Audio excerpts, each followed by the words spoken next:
පාළු ගෙවල් වලට යන්නේ පාමුණුස්සයෝ ඉන්නවා.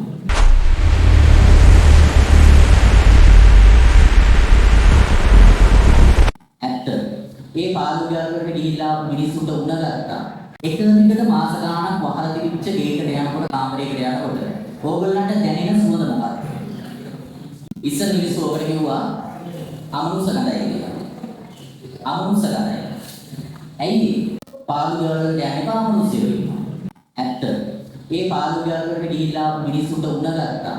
උණ සනීප කරන්න යන්න උනා මොනවා හරි ගුප්ත විද්‍යාත්මක දෙයක්. ඇයි උණ ගත්තේ? යකෙක් ගහපු නිසා. මොකද හේතුව? හේතුවක් තියෙනවද? ගොඩ නැගිල්ල කිගු කාලයක් තිස්සේ වහලා තියෙනකොට තෙතමනය නිසා මෙතන විවිධ ආකාරයේ සුද්ධ ජීවි වර්ධනය වෙනවා. ගොඩක් වෙලාවට ඊ දින තැන් වල අමුණු වල සුද්ධ ජීවි වර්ධනය වෙනවා. දිවීර වර්ග වර්ධනය වෙනවා. හරි.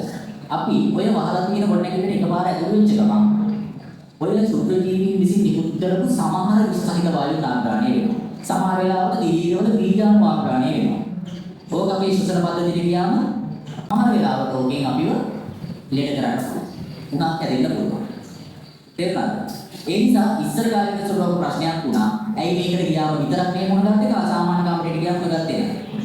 හරි සරලයි. තේරු. ඒකවල වාර දුන්න වැඩේ අපේ ඇහැට පේන්නදී භූතයන්ට යක්කුයි. දෙවියන්ට වාර දුන්නේ නැහැ. දෙවියෝ හොඳට කරන්නේ. නරක වැඩ කරන්නේ යක්කුයි. ඒ නිසා යක්කුන්ට වාර දුන්නේ නැහැ. ස්වභාවික ආලෝකයේ ඔකට වැටුණා නම් මොකද වෙන්නේ? සූර්යාලෝකයේ දින වාර ජම්බුක කරනවා. වාර ජම්බුක කරන වලට පුළුවන් විශේෂ විනාශ කරන්න.